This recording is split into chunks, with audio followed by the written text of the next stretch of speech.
Coughing is usually thought of as a brainstem reflex event with little information coming from higher brain centers.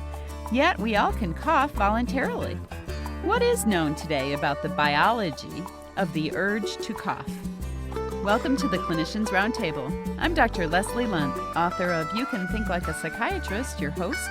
And with me today is Dr. Paul Davenport. Dr. Davenport is professor in the University of Florida College of Veterinary Medicine's Department of Physiological Sciences. His primary research interest is in the brain mechanisms of respiratory sensation. Welcome to ReachMD. Thank you very much. It's a great pleasure to be with you today. Well, I appreciate you coming from sunny Florida. Dr. Davenport, could you tell us what exactly is the urge to cough? The urge to cough is fundamentally the same as any other biological urge. It's a conscious sensation that you have of an impending need to cough. Why is it just talking about it makes me feel like I want to cough? Something about that that induces a suggestive part of our brain that our conscious centers will interpret that sort of input and information. When you see someone yawn, you feel like you need to yawn. Mm-hmm. So it's part of our whole brain processing system that is suggestive that I think also is inherent as one of our basic biological urges. So you're saying that the urge to cough is similar to other urges, even such as the urge to eat? That would be our hypothesis. We obviously have not, at this point, studied that extensively, but what we've looked at so far is there are certain fundamental reflexes that we all know we feel. And when we feel those, one of the ways that psychologists have looked at those urges is they've defined them as a specific biological urge. It's something that happens within us that is basically monitoring our internal milieu. Now, what are the stages that takes the cough from motivation all the way to action? Well, as we all know, coughs are usually started by some sort of stimulus, and that's usually in the airways, primarily in the upper airways, but also can occur in the lower airways, depending upon the type of cough or disease process that is producing the cough stimulus. So the first part is sensory transduction, if you will, taking an external environmental cue and converting that into a code from the nervous system and providing that sensory input into the brain.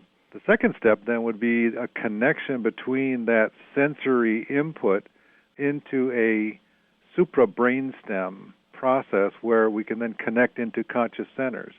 The primary sensory process for cough is reflex cough, and that all happens in the brainstem. But there's also a second connection that goes above the brainstem into higher brain centers, which is going to stimulate those areas of the midbrain and subcortical regions to initiate a gating process that is going to lead to the conscious sensation of cough.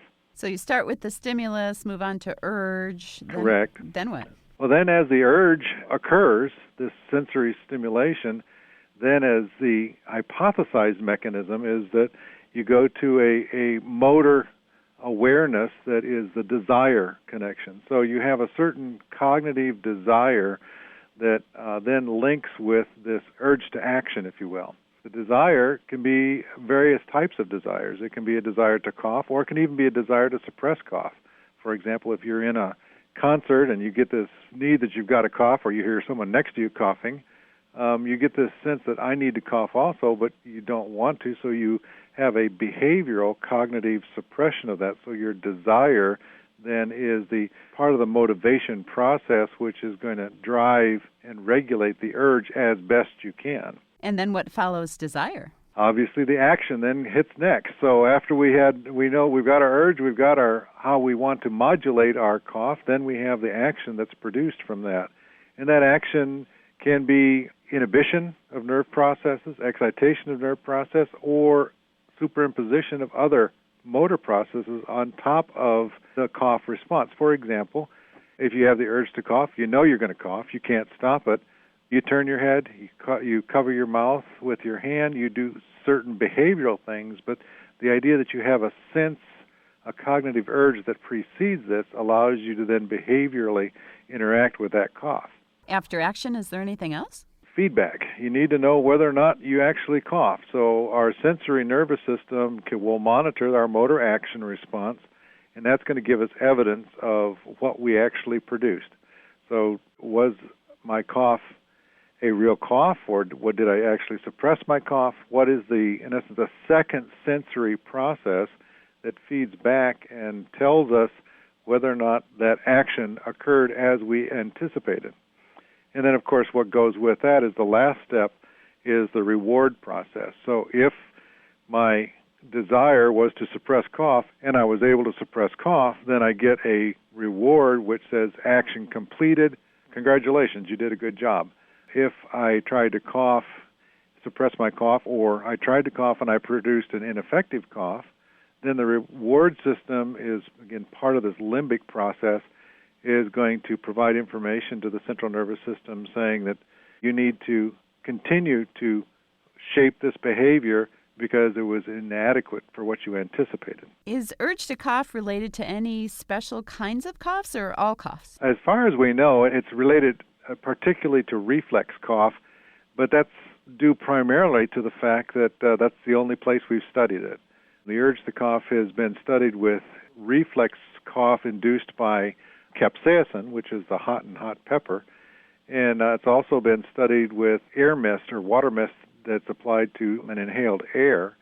Voluntary cough is another type of cough which in some way bypasses the urge system. You have a cognitive sense that you want to cough for whatever reason, to get the attention of a waiter or something along that line. And the urge to cough has never been studied in the realm of voluntary cough, nor has it been studied in behavioral cough. And here you can help me more than I can help you, because behavioral cough would be that kind of cough that you see in patients that have certain behavioral disorders that are using coughing as a behavioral manifestation rather than trying to actually protect and clear the airway. So at this time, we've studied primarily just reflex cough. That would be something like Tourette's? Sure, yeah. Something that has no protective function, really. It's simply something that is part of behavioral manifestation. Dr. Davenport, any sense of how this information might be used clinically? We're still fairly new into the study of the urge to cough. It's almost a new awareness that something we always knew, but we've never really looked at. We know we can be consciously aware of cough, but most cough is produced reflexly. And so the questions that arise clinically is, what do I do with this conscious sense that I need to cough? And a couple ideas that have crossed our minds on this is when it comes to antitussives. Some antitussives have very little effect on actually suppressing cough, but do they suppress the need to cough or the sense that you have to cough? So in other words, you may not be able to use an antitussive to actually suppress a reflex cough, but you can suppress the sense of a need to cough, and maybe that promotes an ability to enhance cough suppression behaviorally. That's highly speculative, mind you, but that's one of the aspects of how do we help patients manage their cough, because part of that is a cognitive awareness of their cough. Mm-hmm. One of the other aspects that strikes me of interest about the clinical application of an urge to cough is also the negative affective nature of coughing. Sometimes we have patients, and you'll see patients, that cough and it's aversive to them. So they're coughing a lot and they find that a very unpleasant sensation. So one of the areas that we seldom treat patients in pulmonary disease is the affective component of pulmonary disease. It's one thing to know that a patient feels breathless or feels the urge to cough, but how do we manage the patient's negative affect on that same sensation? Now, Dr. Davenport, if we look into your crystal ball, what do you think is the future of this research? Some of the projects that we're really excited about working on is particularly interacting with the role of antitussive agents. We're interested to find out how antitussive agents actually affect spontaneous cough, and do they affect our coughing as a modulation of higher brain centers or assisting higher brain centers in controlling cough. A second area of research that we have going on right now is the role of nicotine in the control of cough. We have a project that's been funded by the state of Florida to look at smokers who have a reduced coughing in response to inhalation of smoke, and is that in part due to the effect of nicotine on the cognitive sense of an urge to cough. And we'll have an abstract at the next American Thoracic Society in which we're able to show that actually having smokers withdraw from cigarettes for 12 hours, they get an enhanced sense of an urge to cough, which is suppressed when they are given nicotine after that period of time. And so it looks like nicotine itself may act as a central suppression of an urge to cough. In just 12 hours it changes? Yeah, the half-life of nicotine is about 2 to 4 hours, so that if you go 12 hours, you've been about 3 to 4 half-lives of nicotine. So the nicotine levels go very low. And so in that amount of time, the central level of nicotine is falling off, as I understand my pharmacology, which is not my specialty, mind you. But as that nicotine level falls, you find that the sensation of an urge to cough increases. This was brought to my attention when I was talking to some people who had recently quit smoking, and they told me that hot food started tasting hotter. And the capsaicin is the hot in hot foods. And so the idea was that is there a modulation of nicotine in our perception of such airway irritants as capsaicin? And so that's why we started those experiments. I never thought about that before, but it does seem that smokers, active smokers, cough more in the morning.